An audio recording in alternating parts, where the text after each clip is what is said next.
छत्तीसगढ़ में नगर निगमों और निकाय चुनावों में बीजेपी ने भगवा लहरा दिया है। बीजेपी ने विधानसभा चुनाव में प्रचंड जीत के साथ ही कांग्रेस को सरप्राइज किया था और अब कांग्रेस पार्टी का सुपड़ा साफ कर दिया है। बीजेपी ने वैसे तो हर जगह परचम लहरा लिया है, लेकिन सीएम विष्णुदेव साय की सीट नगर पंचायत चुनाव में बीजेपी को हार का सामना करना पड़ा है। शनिवार को आए छत्तीसगढ़ स्थानीय निकाय चुनाव में बीजेपी ने शानदार प्रदर्शन करते हुए ज्यादातर सीटों में जीत दर्ज की है। पार्टी ने 10 में से 7 निकाय चुनाव में जीत दर्ज की है, वहीं 3 में पार्टी को बड़ी बढ़त मिली है। बीजेपी ने कोरबा, बिलासपुर, रायगढ़, राजनांदगांव में अपना कब्जा जमा लिया है। इसके अलावा जगदलपुर, अंबिकापुर, चिमगिरी में बीजेपी की जीत हुई है। वहीं 15 साल बाद बीजेपी ने रायपुर में मेयर चुनाव में भगवा लहरा दिया है। जीत के साथ ही राज्य में बीजेपी कार्यकर्ताओं का जोश हाई है। बीजेपी की इस प्रचंड जीत के बाद सीएम विष्णुदेव साय ने एक प्रेस कॉन्फ्रेंस की। क्या कुछ कहा उन्होंने, चलिए आपको सुनवाता हूँ।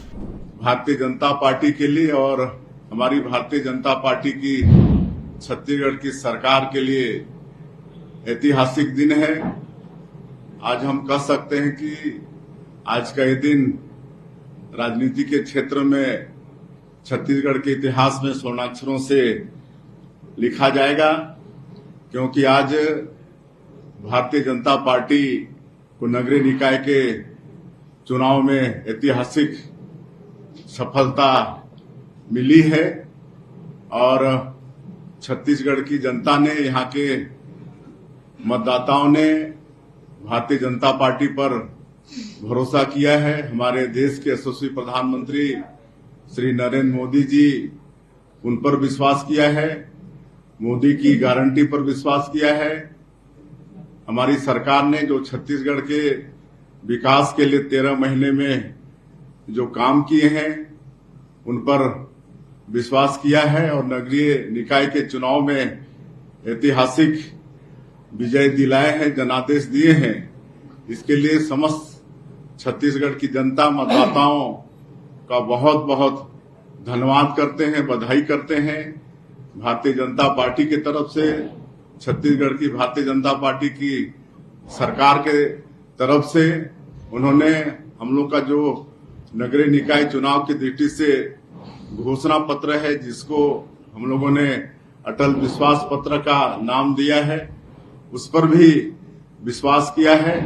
इसके लिए पुनः मैं एक बार छत्तीसगढ़ की जनता, यहाँ के मतदाताओं का आभार व्यक्त करता हूँ, उनको बधाई देता हूँ और प्रदेश के मुख्यमंत्री के नाते उनको हम यह आश्वस्त करना चाहेंगे कि अटल विश्वास पत्र में जो भी हमारी पार्टी का वादा है हमारे मतदाताओं से, जिस तरह से मोदी की गारंटी के काम को हम लोग पूरा कर रहे हैं, उसी तरह से अटल विश्वास पत्र के कामों को भी पूरा करेंगे। क्योंकि अटल विश्वास पत्र भी हम लोग बहुत सोच समझकर बनाए हैं। ऐसा नहीं है कि हम लोग को वोट ठगने के लिए कुछ इसमें गलत सलत वादा करें और उसको आगे चल के पूरा नहीं कर पाए, जैसा अक्सर कांग्रेस करती है। ऐसा हमारी पार्टी ने नहीं किया है। बहुत सोच समझकर जो हमारी कमेटी थी, सबसे राय मशवरा करके अटल विश्वास पत्र बनाया है। सीएम के बाद डिप्टी सीएम क्या कुछ कह रहे हैं, वो भी सुन लीजिए। समूचे छत्तीसगढ़ में सभी नगर निगमों में और अधिकतम नगरीय निकायों में भारतीय जनता पार्टी के प्रत्याशी प्रचंड मतों से जीत कर आ रहे हैं।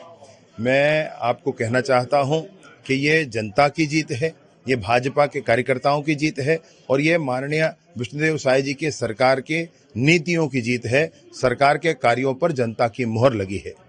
भाई ये क्या कह रहे हैं, कौन क्या कह रहा है, वो अलग बात है। वो ऐसी क्या करते हैं देश के और समाज के प्रति, कितना बेमनसी फैलाते हैं, सब दुनिया जानती है। हमारा बहुत स्पष्ट मानना है, हमारा देश धर्मनिरपेक्ष है, अर्थात यहाँ पर अल्पसंख्यक और ये सब का चक्कर नहीं होना चाहिए। धर्मनिरपेक्ष मतलब धर्मनिरपेक्ष है और ऐसे भी कानून जो एक धर्म के लिए अलग हो, दूसरे धर्म के लिए अलग हो, ऐसे भी नहीं होना चाहिए। तो वक्फ बोर्ड वगैरह की कोई ऐसी स्थिति मैं सोचता हूं कि हमारे देश में है नहीं, उसको तो हटना ही चाहिए। फिलहाल आपको क्या लगता है किन वजहों से कांग्रेस को करारी शिकस्त मिली, वहीं बीजेपी के जीत के पीछे कौन हीरो है, कमेंट बॉक्स में लिखकर बताना और पेज को फॉलो करना, चैनल को सब्सक्राइब करना बिल्कुल भूलिएगा। धन्यवाद।